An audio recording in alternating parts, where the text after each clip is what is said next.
अस्सलाम वालेकुम dears. Unit number 4 का स्टार्ट हम लेंगे। टॉपिक है हमारा ज्योमेट्री और यहाँ पर हम जो टॉपिक डिस्कस करेंगे that is concurrency and similarity. ये पहली एक्सरसाइज के अंदर हम डिस्कस करेंगे। एक्सरसाइज नंबर 4.1 के अंदर हम इसका बाकायदा स्टार्ट लेते हैं, लेकिन उससे पहले थोड़ी सी इसकी एग्जांपल्स और थ्योरी जो है वो लाजमी हम करेंगे। देखिए यहाँ पर हमारे पास जो कंकरेंट है, यहाँ पर कंकरेंट और सिमिलर फिगर के बारे में हम पढ़ेंगे। यहाँ पर ये बताया गया कि two figures and objects are congruent if these objects and figures have exactly the same shape and size. तो कंकरेंट यानी बिल्कुल एक जैसी, जिसके अंदर उनकी शेप्स भी सेम हो और उनका जो साइज़ है वो भी सेम हो, एग्जैक्टली सेम हो। एग्जैक्टली सेम होगा तो फिर हम उनको कहेंगे कि वो कंकरेंट हैं। जैसे यहाँ पर आप देख लें कि इस फिग और इस फिग के अंदर कोई ख़ास डिफरेंस नहीं है सिवाय कलर के। इनकी जो साइड्स हैं सारी की सारी वो भी इक्वल हैं और इनकी जो एंगल्स हैं वो भी सारे के सारे इक्वल हैं, इसलिए ये आपके पास कंकरेंट है। सिमिलरली यहाँ पर ई और एफ को देखें आप, इनकी साइड्स भी सारी इक्वल हैं और इनके एंगल्स भी सारे के सारे सेम हैं। ये ट्राइंगल सी, ये जो हमारे पास है ये ट्रापेजियम है। अब इसके अंदर देखें जो नेक्स्ट बात जो थ्योरी के अंदर हमें मिलेगी उसके देखें, उसके निकाय का objects and figures need not to be identical. Identical होना कोई लाजमी नहीं है। ये जो ऑब्जेक्ट्स होती हैं, ऑब्जेक्ट या फिगर हैं, हैव डिफरेंट कलर्स। उनका यानी कलर्स जो है वो डिफरेंट हो सकता है, या उनका टेक्सचर, टेक्सचर कहते हैं कि सतह को, जो उनकी मतलब सतह है वो हो सकती है। The symbol for concurrent is, तो ये सिंबल है जी हमारे पास, इस तरह से इक्वल टू डाल के उसके ऊपर अलिफ मदा टाइप की हम कोई इस तरह से लिख दें तो ये कंकरेंट का साइन है। यहाँ पर मैं आपको बता चुका हूँ कि ये दो फिगर जो है कंकरेंट हैं और इन फिग्स को देखें, ये स्मॉल है ये लार्ज है। तो ऐसी सूरत में देखें कि इसकी जो ये बिल्कुल डिफरेंट है एक दूसरे से, तो ये कंकरेंट नहीं है। और इस फिग को देखें तो बिल्कुल ये और ये भी डिफरेंट है, ये ट्रापेजियम है, ये पैरेललोग्राम है। फिर उसके बाद देखें हमारे पास कुछ लाइंस हैं, ये लाइंस आपस में कंकरेंट हैं, but the angle is not concurrent क्योंकि ये 30 का है और ये आपके पास 60 का है, तो दीज आर नॉट कंकरेंट। इसके बाद देखें दो एंगल्स और हमें दिए गए हैं, ये भी 60 का है, ये भी 60 का है, दीज आर कंकरेंट। एल और एम में देखें ये सर्कल जो आपके पास है ये स्मॉल है, इसका रेडियस कम है, इसका ज़्यादा है, दीज आर नॉट कंकरेंट। अब हम एग्जांपल नंबर 1 का स्टार्ट लेंगे, साथ में हम इसकी एग्जांपल भी पढ़ेंगे ताकि हमारे लिए एक्सरसाइज जो है वो बहुत इजी हो जाए। तो एग्जांपल नंबर के अंदर देखें, which shape in the following figures are congruent. देखिए इसके अंदर एस और आर जो है वो कंकरेंट है, बस इसको 90 डिग्री जो है वो रोटेट कर दिया गया है।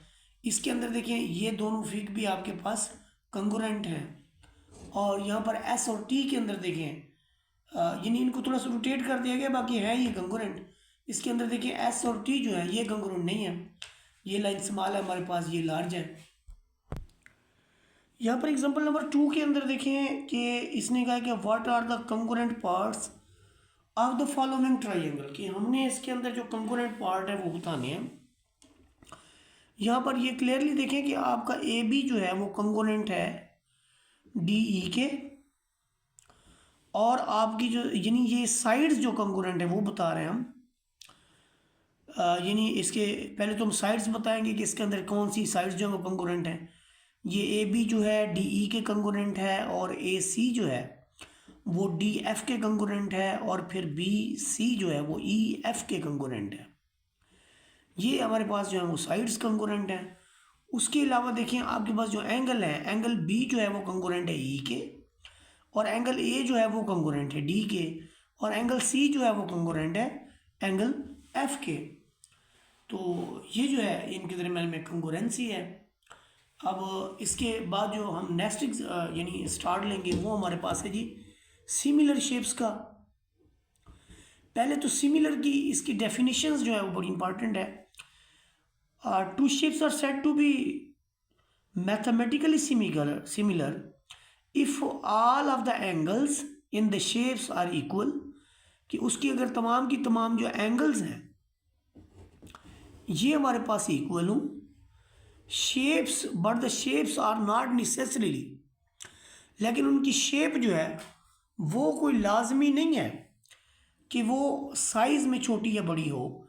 इन लार्जिंग और shorting the original shapes creates a similar shape. किसी भी शेप को बड़ा या कम करने से जो है वो सिमिलर शेप जो है वो क्रिएट हो जाती है। हम इस चीज़ को कहते हैं स्केलिंग शेप।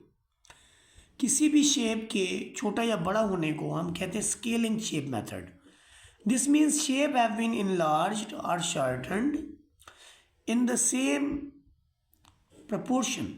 प्रपोर्शन का मतलब ये है कि उनकी अगर साइड्स और उनके एंगल्स के दरमियान में प्रपोर्शन है यानी सेम है, तो फिर उसमें हम कहेंगे कि दैट आर सिमिलर शेप्स। जैसे देखें यहाँ पर एग्जाम्पल नंबर 3 के अंदर आप ऑब्जर्व करें, आपके पास एक बॉक्स जो है वो ये वाला है और एक बॉक्स आपके पास ये वाला है। इन दोनों में सिमिलैरिटी है, angles are same and the sides are same. Similarly C को देखें और इस पार्ट नंबर यानी बी को देखें तो यहाँ पर भी आपको सिमिलैरिटी नज़र आएगी। उसके बाद इस सर्कल को देखें, इस सर्कल को देखें सिमिलर, और फिर डी को देखें, ई को देखें सिमिलर।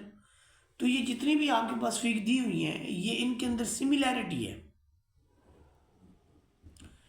तो सिमिलैरिटी के अंदर दोबारा मैं आपको बताता चलूँ कि सिमिलैरिटी में आपने उस शेप्स के एंगल को देखना है। उसके एंगल्स जो हैं वो एक जैसे यानी एंगल्स सेम होने चाहिए। बाकी अगर उसकी शेप छोटी या बड़ी होती है कोई डिफरेंस नहीं है, लेकिन इसके मुकाबले में अगर आप कंग्रुएंट की बात करेंगे तो वो अगर शेप बड़ी या छोटी होगी तो फिर वो कंग्रुएंसी नहीं होगी उसके दरमियान। यहाँ पर क्वेश्चन हमारे पास ये है कि आर दीज शेप्स सिमिलर। आप पहली फिगर के अंदर देखें कि ये स्मॉल है ये कैपिटल है, बट आप देखें कि आपकी अगर 2 की रेशो 2 से लें, इस साइड की रेशो इस साइड से लें तो आपका रिजल्ट 1 आता है, और इस 4 की 4 से रेशो लें तो तब भी आपके पास रिजल्ट 1 आता है। इसका मतलब क्या हुआ कि इनकी दरमियान की जो साइड्स हैं उन साइड्स के दरमियान की जो रेशो है that is not different, so that we will say that this figure number 1 is similar. Now we will move to the shape number 2. shape number 2 के अंदर देखें, सॉरी shape number 2 के अंदर देखें,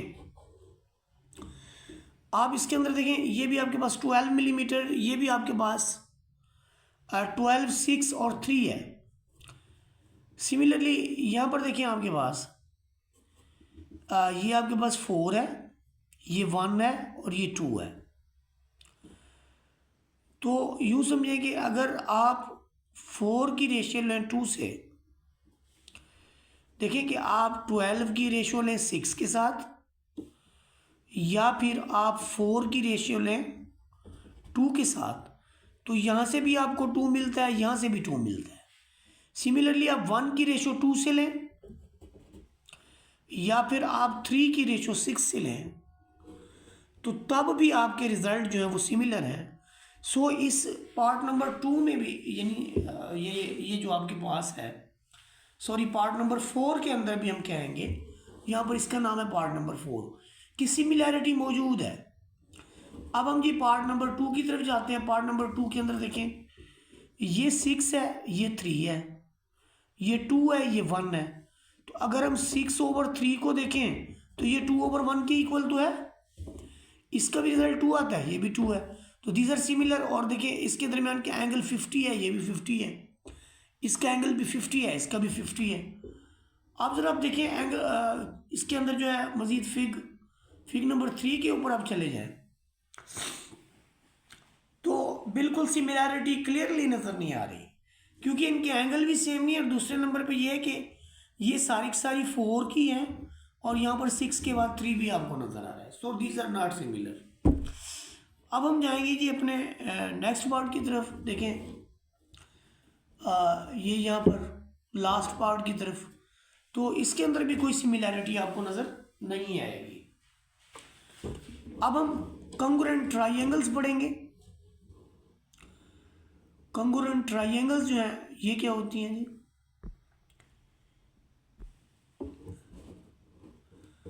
कंग्रुएंट ट्राइंगल्स जो है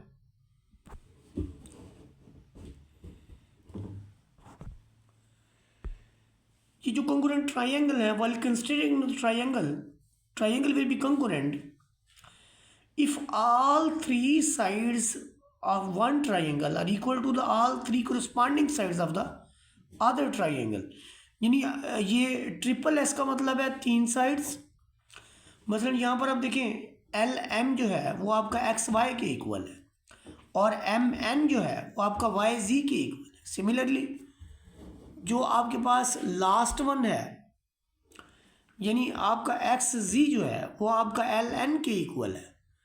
तो ये तीनों साइड्स जब इक्वल हैं तो we will say that triangle L M N this is congruent to the triangle X Y Z. ये तो है कि जब उसकी 3 साइड्स जो हैं बराबर हों। इसके बाद नेक्स्ट जो है वो ये है कि अगर किसी भी ट्राइंगल की 2 साइड्स और उनका इंक्लूडेड एंगल जो है अगर वो आपके पास सिमिलर हो, मसलन ये बी पार्ट के अंदर देखें कि अगर 2 साइड्स और उनका corresponding एंगल, ये देखें आपके पास एल एम एक्स वाई के इक्वल है, एम एन वाई जी के इक्वल है और यहाँ पर देखें ये वाला जो एंगल है आपका M this is equal to angle है Y. So we will say that the triangle L M N this is equal to the triangle X Y Z. Third चीज जो है हमारे पास ये है कि 2 angles and there included side, ये 2 एंगल बराबर हो यानी एम जो है वो वाई के इक्वल हो, एन जो है वो जी के इक्वल हो और इनके दरमियान वाली जो साइड है वो इक्वल हो, तो तब भी हम इसको कहते हैं एंगल साइड एंगल। तो ये भी यानी आप कह सकते हैं इसके अंदर कि ये भी इक्वल हो। और चौथे नंबर पे जो चीज़ है हमारे पास वो ये है कि अगर इसकी कोई सी एक हाइपोटेनस, ज़ाहिर हाइपोटेनस होगा तो फिर 90 के सामने वाला ही हाइपोटेनस होगा। और दूसरे नंबर पे ये है कि उसकी जो 2 साइड्स हैं यानी ये साइड्स और करस्पॉन्डिंग एंगल ये अगर इक्वल हो तो फिर हम कहते हैं कि L M N this is congruent to the triangle X Y Z. यहाँ पर ये बात भी बड़ी मेमोरेबल है, इसको याद रखना है हमने कि आइडेंटिटी कंग्रुएंट की जो है ये डेफिनेशन है, आइडेंटिटी कंग्रुएंस की डेफिनेशन है ये कि every triangle is congruent to itself, कि हर ट्राइंगल जो है वो अपने आप की कंग्रुएंट होती है उनके कोरस्पॉन्डिंग टू द साइड्स और उनके एंगल्स देमसेल्व्स, तो उसको हम कहते हैं कि आइडेंटिकल कंग्रुएंसी है। अब कुछ बात हो जाए सिमिलर ट्राइंगल्स के हवाले से। जब हम सिमिलर ट्राइंगल की बात करते हैं तो यहाँ पर एक चीज़ आप माइंड में रखें कि जब उनके तमाम के तमाम एंगल्स इक्वल हों यानी जो एंगल एल है वो एंगल एक्स के इक्वल है, एंगल जो एम है वो आपका एंगल वाई के इक्वल है और एंगल जो एन है वो आपका एंगल जी के इक्वल है। यहाँ पेज फट गया। ये तो था एंगल्स के हवाले से। इसके बाद हमारे पास है अगर रेशो के हवाले से देखा जाए तो यहाँ पर जो गिवन हमारे पास ट्राइंगल्स हैं इनमें देखें उसने कुछ पैमाइश दे दी है हमें। वो कहते हैं जी ये जो हाइपोटेनस यहाँ पर बनाया है या यूँ समझें जो बिग आपके पास एंगल है ये हमारे पास 20 से है, ये आपके पास 9 है यानी एक तो हमारे पास है 9/27 और जो दूसरा हमारे पास है वो है जी बॉटम के अंदर देखें, ये 5 है, ये 15 है, तो यूँ समझे कि 5/15 है। और तीसरे नंबर पे हमारे पास है जी 6/18। आप देखें यहाँ से हमें क्या मिलता है, 1/3। यहाँ से भी हमें मिलता है 1/3, यहाँ से भी हमें मिलता है। तो ये तीनों साइड्स की जो रेशो है दैट इज सेम। जब इनके दरमियान रेशो जो है साइड्स के दरमियान सेम होगी तो सिमिलर होंगी, क्योंकि अभी हमने इसका पढ़ा है कि इनलार्जिंग द फिग जो है उसका प्रोसेस जो है वो इस तरह से होता है। अब हम एक्सरसाइज का बकायदा स्टार्ट लेंगे नेक्स्ट लेक्चर में।